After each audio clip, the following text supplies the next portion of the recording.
decía que nosotros hemos superado muchísimas veces dificultades, ¿cierto? Y nunca nos sentamos a analizar después cómo es esta situación y por qué las superamos. Escuchamos en algún momento algún concepto sobre resiliencia y es lo que nosotros vamos a empezar a trabajar para que nosotros reconozcamos esas habilidades de resilientes que hemos venido desarrollando, no necesariamente conociendo que lo estábamos haciendo. Entonces a nosotros llegó una situación que nos puso a prueba y esta situación nos puso a prueba prácticamente desde marzo. Son casi 6 meses que nosotros hemos estado haciendo este tipo de situaciones, lidiando con este tipo de situaciones. Y traigo entonces aquí en este momento 3 conceptos, ¿cierto? El primer concepto pues es básicamente el que nos habla Mastenberg y Gardens, que hace referencia al proceso, capacidad o resultado de una adaptación exitosa a pesar de los desafíos, amenazas o circunstancias. Y entonces también traigo aquí este otro concepto de Leipold y Greb, que habla de la estabilidad de un individuo a su rápida recuperación en condiciones adversas significativas. Y tenemos uno más, que es de Knowlton y Gray, habilidad para afrontar los elementos adversos, cualidad que viene determinada por características idiosincráticas del niño, su forma de pensar, su forma de sentir, de actuar, rasgos y caracteres no solamente de él, sino también de la cultura en la que él se está desarrollando, establecidas precisamente por esas pautas de crianza y apego que le presten los padres o cuidadores de la comunidad donde vive. Y entonces, teniendo en cuenta todos estos conceptos anteriores, nosotros podemos concluir que la resiliencia es la capacidad de adaptación ante las situaciones de adversidad, que implica necesariamente sobreponernos y superarlas con éxito. ¿De acuerdo? Entonces, bien, pues básicamente la resiliencia es esa capacidad de adaptación ante situaciones de adversidad que implica sobreponernos para poder superarlas con éxito. Pero resulta, ¿cierto?, que la resiliencia también nosotros debemos trabajarla desde el ámbito familiar. Y entonces, en ese sentido, la resiliencia en el ámbito familiar nos supone superar las adversidades que afectan a todos los miembros, no únicamente a los padres, no únicamente a los abuelos, no únicamente a los niños, es a todo el núcleo familiar. Y en la medida en que nosotros podemos realmente desarrollar estas habilidades para poder darle beneficio a cada uno de los miembros de la familia, pues sencillamente lo que estamos haciendo es fortaleciéndonos mutuamente. Fíjense que esto no solamente afectó a ese pequeño núcleo familiar, eso nos afectó absolutamente a todos. Y no todos respondemos de la misma manera, ¿cierto? No todos hemos sabido superar, no todos nos hemos sabido librar del miedo, del temor que nos ha generado esta situación pandémica. Y algunas personas en un principio muy animadas y poco a poco fueron bajando esos ánimos y se empezaron a llenar de angustia, de desesperación, de tristeza. Entonces, si nosotros tenemos en cuenta superar todas las adversidades, pero teniendo en cuenta a cada uno de los miembros de la familia, lo que podemos hacer con ello es frentear la situación con mayor eficacia para poder salir de esos estados persistentes de estrés, internos y externos, ¿cierto? Internos, ¿por qué? Porque es que ya de por sí en las familias se generan ciertas situaciones de dificultad y a esto le sumamos lo que está pasando externamente, ¿cierto? Entonces eso nos complica un poco más las cosas. Entonces, saber nosotros enfrentar esa situación como familia, mantener un trabajo en equipo, mantenernos unidos, pues es necesario y sobre todo muy significativo en el momento en el que vamos a poder desarrollar habilidades que nos permitan superar todas las dificultades que se nos presentan. Y ella es Froma Walls. Froma Walls nos plantea 3 procesos clave para poder desarrollar la resiliencia familiar. Y ustedes van a darse cuenta que cuando termine yo de hablar de estos 3 procesos que nos plantea Froma Walls, pues sencillamente nosotros los hemos venido desarrollando, unas veces con mayor, digamos, asertividad y en otras oportunidades pues nos falta un poquitico más como de mejorar o de ajustar esas cosas. Entonces el primer proceso que Froma nos plantea es el sistema de creencias y ese sistema de creencias sencillamente lo que hace es servirle a la familia para comprender mejor todo lo que está pasando. Pero esto implica 3 cositas: dar sentido a la adversidad, generar siempre una mirada positiva, fortalecer la espiritualidad. ¿Para qué? Para que al unir las creencias de uno y otro, es decir, estemos hablando en este caso, por decir algo, de una familia normalmente constituida, papá, mamá e hijos, ¿de acuerdo? Entonces es unir esas creencias que tiene mi esposo, que tengo yo, o las creencias que tiene de pronto la persona que está ayudando a criar a mis hijos, unirlas para que aumentemos entre los dos las posibilidades de poder sacar provecho o poder recuperarnos de las situaciones que nos están afectando y darle sencillamente solución de una manera más fácil. El segundo proceso que nos menciona Froma Walls es los patrones de organización. Entonces, en cuanto a los patrones de organización, nos dice, y obviamente todos lo sabemos, quienes somos organizados en nuestro trabajo, quienes somos organizados en la casa, quienes somos organizados con cada una de las cosas que dependen de nosotros, ¿cierto? De nuestro quehacer, sencillamente lo que hace es facilitarnos un poco más las cosas. Y entonces, frente a las adversidades, en esos patrones lo que nos dice de organización nos dice es tener en cuenta la flexibilidad, pero la flexibilidad ante qué, ante algunas cosas que ya están sujetas, que ya deben estar realmente organizadas en la familia, como cuáles, como el saber que debe haber una igualdad en el tratamiento tanto de papá como de mamá o de las personas adultas a cargo responsables de los hijos, que no haya ningún tipo de desautorización en esos términos, porque básicamente lo que genera es que el muchacho o el niño sepa realmente a cuál de los dos unirse para poder sacar beneficio propio. Tener flexibilidad en cuanto a esas normas y esas reglas y esas rutinas establecidas, porque nosotros si bien es cierto que debemos establecer unas normas y unos límites en, en la casa, en el hogar y en la realización de las actividades, con esta situación que hemos tenido que atravesar, pues nos tocó modificar muchas cosas. Por ejemplo, antes peleábamos con los hijos porque de pronto estaban muy pegados a las pantallas del computador o de la tablet o del celular, y en estos momentos es una de las herramientas que ellos tienen para poder llevar a cabo esos procesos académicos de los cuales nosotros estamos necesitando que se hagan responsables. En los patrones de organización también debemos tener en cuenta la conexión emocional, ¿cierto? Ofrecer un sistema de seguridad a todos los miembros de la familia, desarrollando siempre la empatía. Y lo hablaban las doctoras anteriores, que valga en este momento decirles que fue una intervención bastante significativa y que nutre a todas las familias patienses y de todos los lugares que nos están acompañando. ¿Por qué desarrollar la empatía? Porque es que básicamente nosotros a veces somos tan egoístas que pensamos únicamente en lo que yo estoy sintiendo, en cómo me estoy sintiendo, lo que me está generando dificultad y malestar, pero no estoy viendo un poquito qué es lo que está afectando, qué es lo que está sintiendo malestar mi hijo, mi hija, mi esposo, mi abuelo, mi abuela, ¿cierto? Y simplemente trato de atraer la atención hacia mí. Pues cuando nosotros logramos desarrollar conductas empáticas, voy a ponerme en el lugar del otro y voy a poder responder de manera más acertada. Y también nos habla dentro de estos procesos de organización el utilizar los recursos sociales, que nos ofrece, por ejemplo, en este momento de pandemia, pues los que ha ofrecido el gobierno nacional, ¿cierto? Pero también hacer uso apropiado de las familias extensas. ¿Por qué de la familia extensa? Porque muy seguramente en todas nuestras familias habrán algunas personas que tienen de pronto mayor comodidad o mayor estabilidad laboral y de pronto nos puede dar ese soporte, esa ayuda que estamos necesitando para que nuestra ansiedad o para que nuestro estrés generado por las necesidades que tenemos económicas no sigan acrecentándose.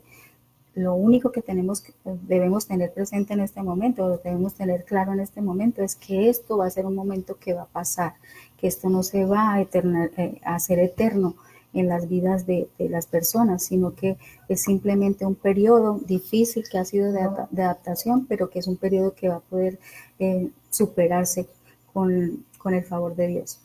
Y el tercer proceso del cual nos habla Froma Walls son los procesos comunicativos. Y esto lo dice todas las palabras, ¿cierto? Entonces la necesidad de que nosotros emitamos mensajes claros, emitamos mensajes congruentes, mensajes que realmente lleguen a la otra persona como yo quiero que lleguen.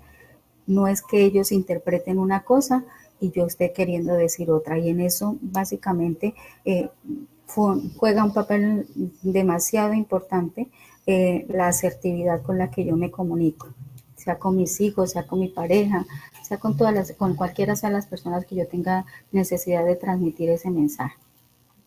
Y hace también referencia a esas expresiones emocionales sinceras. Entonces, cuando yo hablo, cuando yo soy capaz de manifestarlo como me estoy sintiendo, cuando soy capaz de decir lo que me está molestando, lo que me está preocupando, lo que me está llenando de estrés y de ansiedad, pues sencillamente soy capaz también de decir a la otra persona en el momento oportuno, no te preocupes, todo va a estar bien, ¿sí? Porque estoy sintiendo que ella en ese momento está necesitando de una palabra de aliento, de una palabra de apoyo emocional que yo le pueda brindar.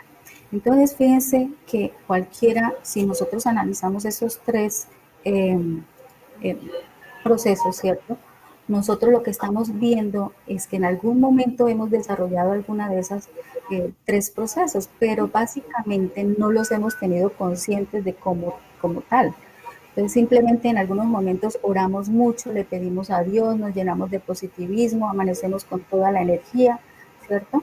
De pronto volvemos y organizamos los trabajos que debemos realizar desde la casa, de pronto también estamos más pendientes de las actividades de los hijos, eh, establecemos una comunicación asertiva, pero hay días también en la que todos estos procesos como que se nos vienen abajo y definitivamente eso depende es del estado de ánimo que nosotros manejemos día con día.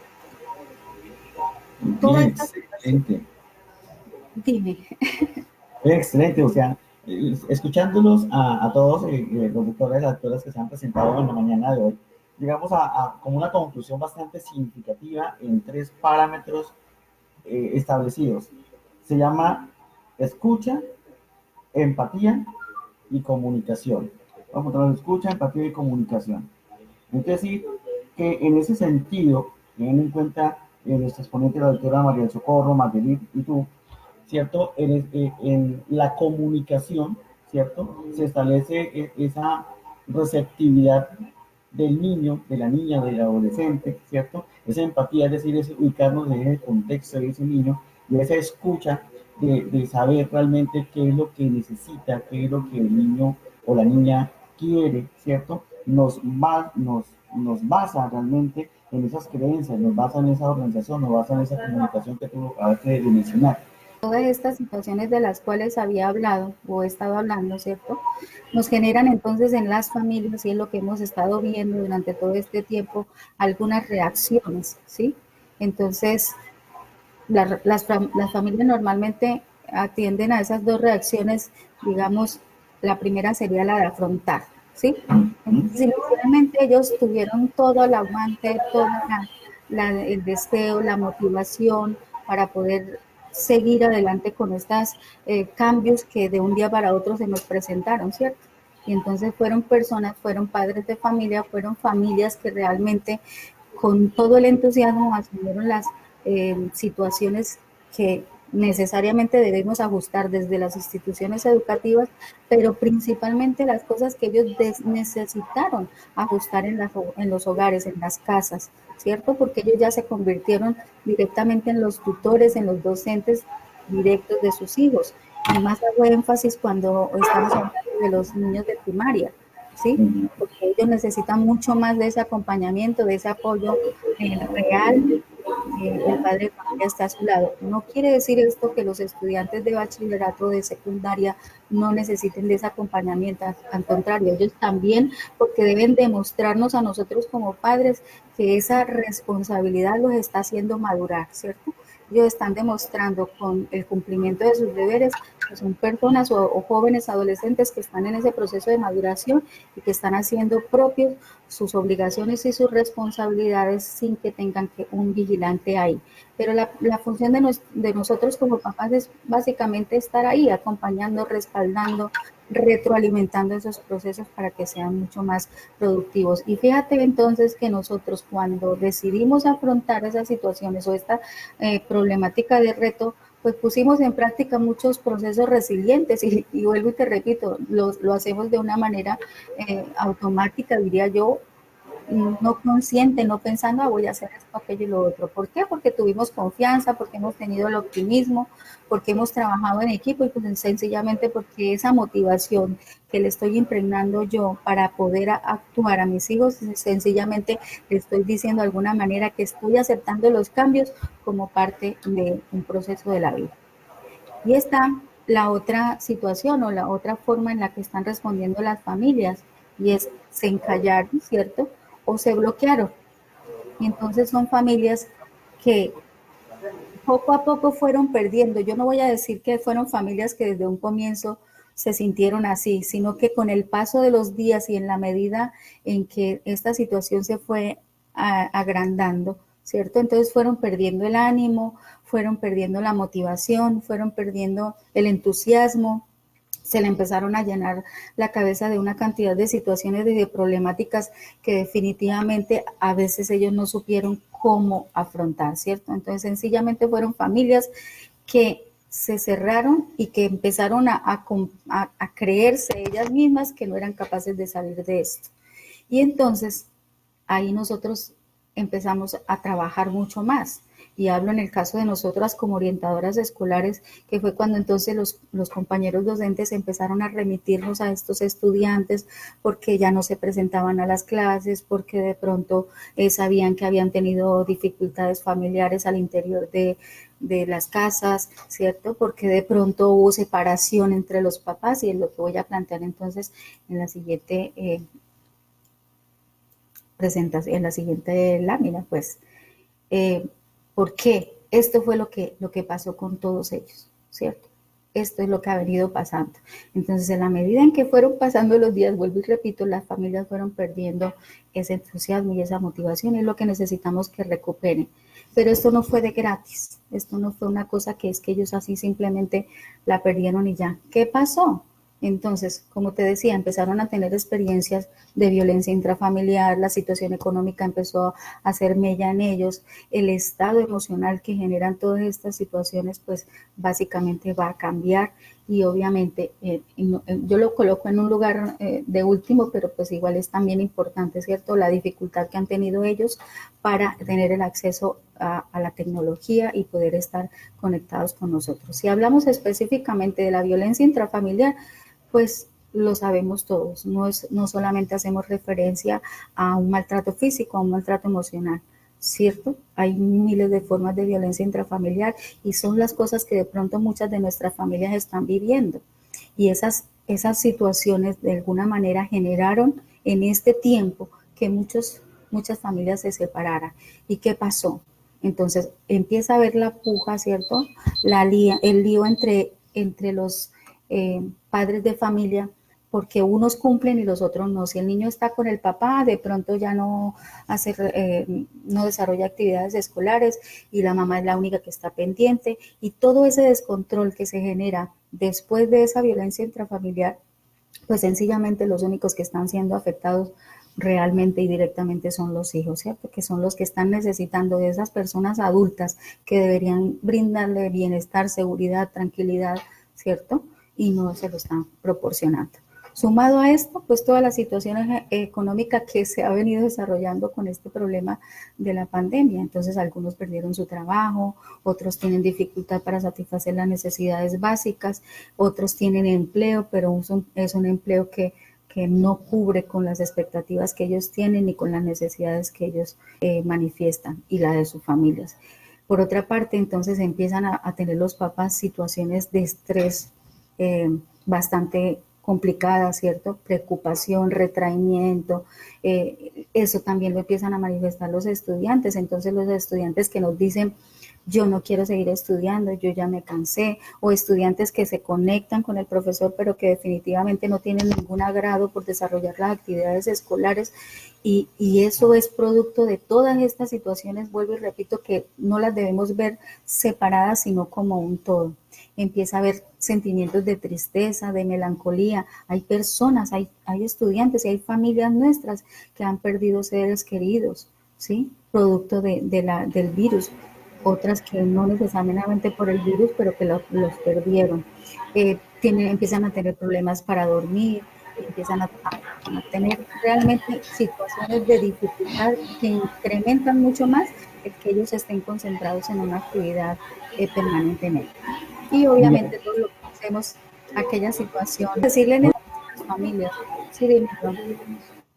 Muy bien, doctora, pues es bastante interesante el soporte de hoy en este segundo foro en relación a prevenir y evitar. Pues demasiado corto, el tema es bastante amplio para las ponencias como tal, pero sí agradecería, doctora, que nos dieras un tip corto, final, para dar paso al padre Miguel Ángel y orientación vocacional y continuar con la presentación para que no pues se nos haga súper extensa la situación. Las temáticas están muy importantes y pues se hace la oportunidad para invitar a todos nosotros que estemos súper pendientes de los procesos, de los protocolos que vamos a continuar teniendo por la Secretaría de Educación Municipal. El, el, el cronómetro acá y hoy pues con 3 minutos antes, 3 minutos y termino. Entonces, pues feliz de haber estado acá, espero que haya sido un aporte que lo aprovechen los papás y sobre todo que lo acepten con todo el amor y todo el cariño que yo lo preparé para